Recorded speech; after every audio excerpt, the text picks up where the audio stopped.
ശ്രീമണികണ്ഠനെ ഒരു വർഷം പുറപ്പെടാൻ മേൽശാന്തിയായി പൂജിക്കാൻ സാധിച്ചതിൻ്റെ ദർശന പുണ്യവുമായിട്ടാണ് PN മഹേഷ് നമ്പൂതിരി ഇവിടെ നിന്ന് ഇറങ്ങാൻ പോകുന്നത്. ഒരു ജീവിത നിയോഗം ആയിരുന്നല്ലേ? തീർച്ചയായിട്ടും പറഞ്ഞതുപോലെ ഗുരുകാരണവന്മാരുടെ അനുഗ്രഹം, പരദേവതാ പ്രസാദം, ഇഷ്ടദേവതാ പ്രസാദം, സർവോപരി എത്രയോ മഹത്തുക്കളായ സജ്ജനങ്ങൾ, ഭക്തജനങ്ങളുടെ പ്രാർത്ഥന. അയ്യപ്പൻ്റെ യോഗനിദ്രയിലുള്ള അയ്യപ്പനെ ഭജിച്ച് ഇങ്ങനെ കാത്തിരിക്കുകയാണ്. ഒരു അനുഭവം എന്തായിരുന്നു?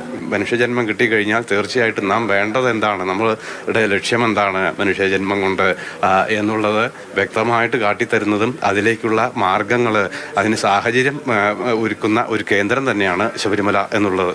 നമ്മുടെ ഈ അയ്യൻ്റെ പൂങ്കാവനം പുണ്യമായി സംരക്ഷിക്കേണ്ട ഒരു സാഹചര്യമുണ്ട്. എന്താണ് ഇവിടെ നിന്ന് ഇറങ്ങുന്ന സമയത്ത് ഭക്തന്മാരുടെ പറയാനുള്ളത്? ഭഗവാന്റെ പൂർണ്ണ സാന്നിധ്യം.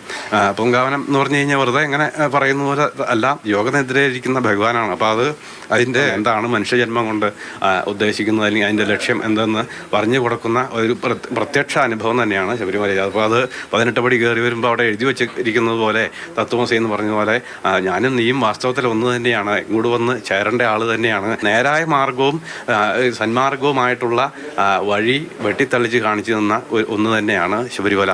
എന്തായാലും ഇന്ന് വൈകിട്ട് നടയടച്ച് അദ്ദേഹം പടിയിറങ്ങും. അതിനുശേഷം പുതിയ മേൽശാന്തി നാളെ രാവിലെ ശ്രീകോവിൽ നട തുറക്കും. പിന്നീട് അങ്ങോട്ട് മണ്ഡല മകരവിളക്കുത്സവത്തിൻ്റെ ശരണ മന്ത്രങ്ങൾ മുഴങ്ങുന്ന ഒരു അന്തരീക്ഷമായിരിക്കും സന്നിധാനത്ത് ഉണ്ടാവുക.